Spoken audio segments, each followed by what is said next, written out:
हाय सांग मैंने समस्त को नमस्कार जय जगन्नाथ। आज आम पढ़ा कंप्यूटर आउ एक सेसन को कौन ना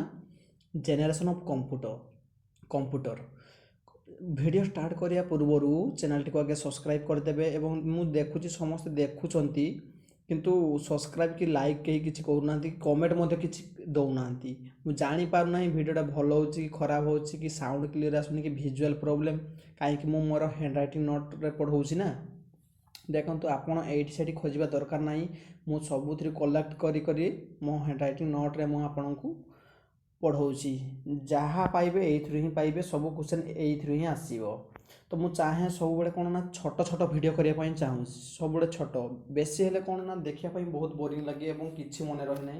ना छोट छोट वीडियो करवा एवं इम्पोर्टाट टॉपिक सहित एणे तेणे न पढ़े है पढ़ा स्टार्ट करिया कौन ना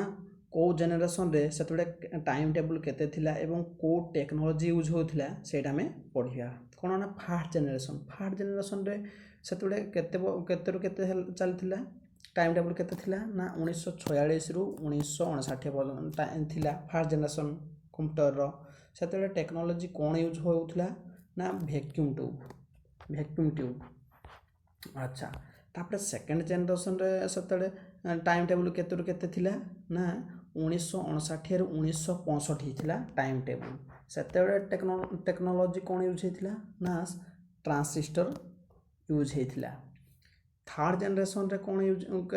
केते रु केते टाइम थिला ना 1965 रु 1971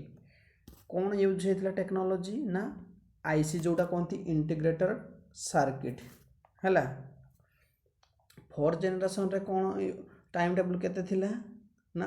1971 रु 1985 से टेक्नोलोजी कौन यूज होता ना VLSI बा माइक्रो प्रोसेसर है। फिफ्थ जेनेरेशन रे टाइम टेबल केते थिला ना 1985 रु वर्तमान पर्यंत जो जेनेरेशन चली सेटा है फिफ्थ जेनेरेशन माने आमे एबे अछु को जेनेरेशन रे ना फिफ्थ जेनेरेशन बुझिला। एवं टेक्नोलोजी कौन कौन यूज होउची एबे वर्तमान के हे आसुची ULSI बा AI बा आर्टिफिशियल इंटेलिजेंट बा रोबोट है। देखो फोर्थ जेनेरेशन और फिफ्थ जेनेरेशन रे मु लिखिची फोर्थ जेनेरेशन लिखिची VLSI एवं फिफ्थ जेनेरेशन लिखिची ULSI तार फुल फॉर्म कौन ना वेरी लार्ज स्केल इंटीग्रेशन आउ फिफ्थ जेनेरेशन जोटा लिखिची कौन ना ULSI तार फुल फॉर्म है अल्ट्रा लार्ज स्केल इंटीग्रेशन एक फुल फॉर्म पचारि थाए एग्जाम रे।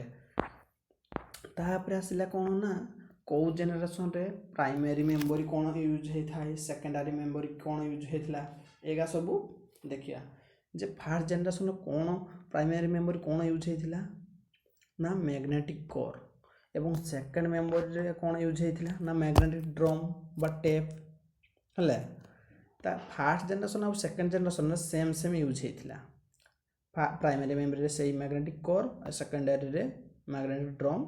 किंतु थर्ड जेनेरेशन रे देखंतु सेमीकंडक्टर यूज है ता सहित सेकेंडरी मेमोरी रे कौन यूज होता ना मैग्नेटिक टेप और मैग्नेटिक डिस्क है। तापर फोर्थ जेनेरेशन रे कौन आसिला ना सेमीकंडक्टर से सेमीकंडक्टर आसिला किंतु कौन यूज है एक्स्ट्रा कोटे कौन यूज है सेकेंडरी मेमोरी भाव में ना फ्लैश मेमोरी यूज है। किंतु फिफ्थ जेनेरेशन रे कौन यूज है ना से सेमीकंडक्टर ये प्राइम मेमोरी रे सेमीकंडक्टर यूज है किंतु सेकेंडरी मेमोरी रे कौन भाव यूज है ना SSD रे यूज है। तापर देखंतु मैग्नेटिक डिस्क ता कौन मैग्नेटिक डिस्क आम कौड़ा कहती ना फ्लैश डिस्क हार्ड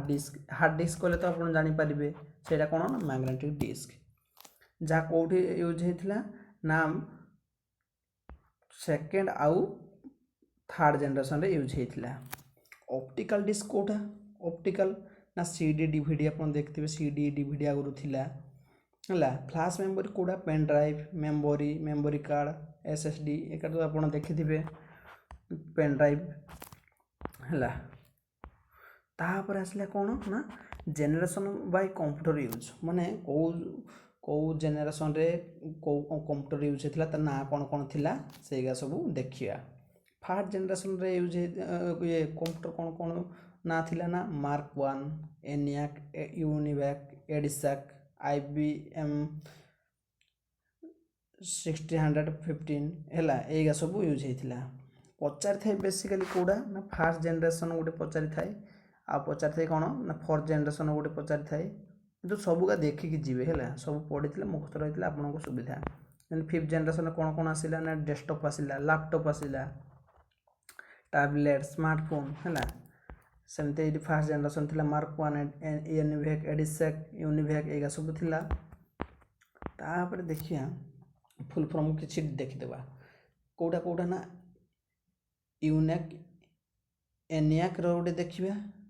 एडिवैक रोटे देखा और यूनिवैक रोटे देखा कौन ना फुल फॉर्म देखा कौन ना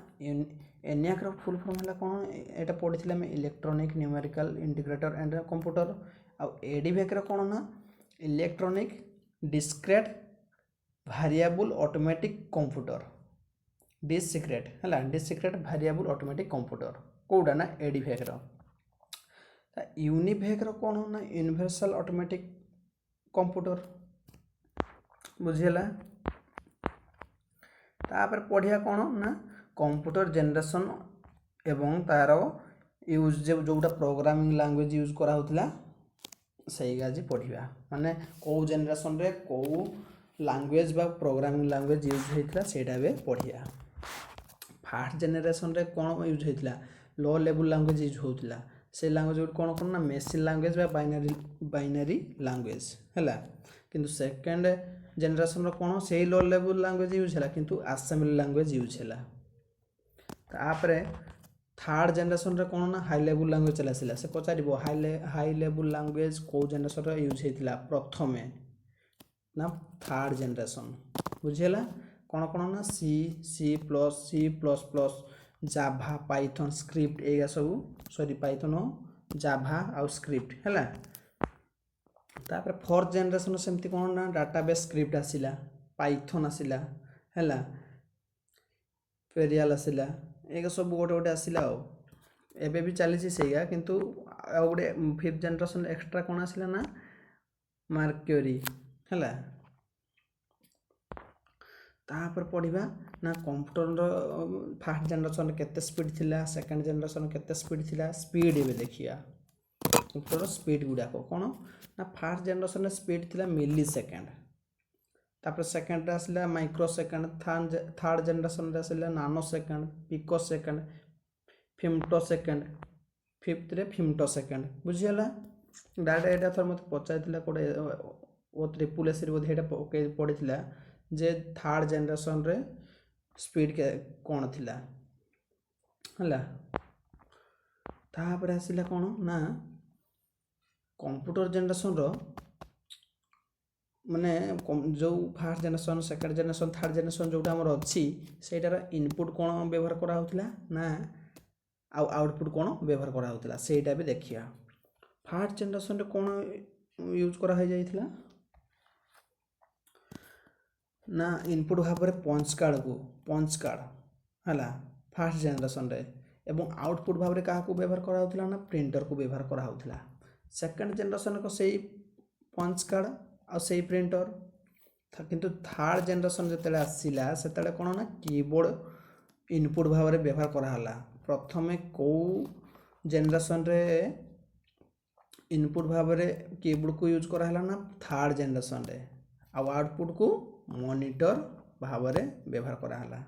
आउटपुट भाव में क्या व्यवहार कराला ना मॉनिटर को तापरे फोर्थ सेमती फोर्थ जेनेरेशन रे इनपुट को कहा इनपुट भाव में क्यों मान को यूज कराला फोर्थ जेनेरेशन रे माउस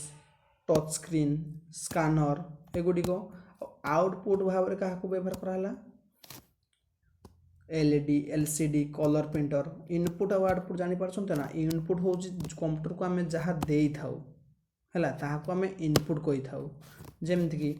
मु कंप्यूटर कीबोर्ड को टिपली से पठेला क्या कंप्यूटर को पठेला भितर को पठेला सेटा मु इनपुट देली माने पशिला भितर को आउटपुट कौन जहाँ आम ताठू पाई थाउ जेमती स्पीकर से आमको छाड़ला से सेपटू छाड़ला बेले तो आम स्पीकर बाजिला एलसीडी रे कौन आम देखलु केमतिया से भितर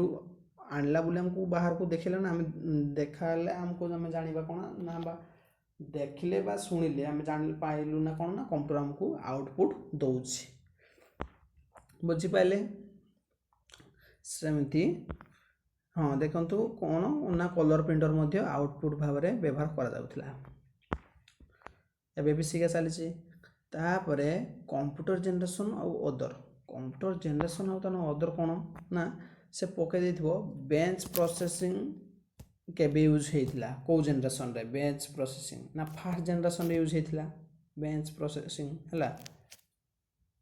बेंच प्रोसेसिंग। तापरे थर्ड जनरेशन रे कोन यूज करा ना ऑपरेटिंग सिस्टम डेवलप करा वाला को जनरेशन रे था ना थर्ड जनरेशन रे हला। तापरे फोर्थ जनरेशन रे कोन ना time sharing real time network distributing operating system एगा सब नेटवर्क कोडर आसला ना फोर्थ जनरेशन रे। फिफ्थ जनरेशन कोड आसला ना क्वांटम कॉन्सेप्ट कौन ना CD ROM W e commerce business करा जाए से सब कोड आसला ना फिफ्थ जनरेशन रे। आज आम कंप्लीट पूरा पढ़ीदेलु कौन ना जनरेशन ऑफ कंप्यूटर। मुझे प्रथम मुझे चाहूँ केमती मुझे नोट करमती नोट करके थे पढ़ी दिंतु एवं जाकि MCQ थे पढ़ीदे आप जानीपारे केमती क्वेश्चन आसूँ एवं आगू आसो। आज वीडियो ये रोचे वीडियो देखिथिबारु समस्त धन्यवाद रोचे नमस्कार।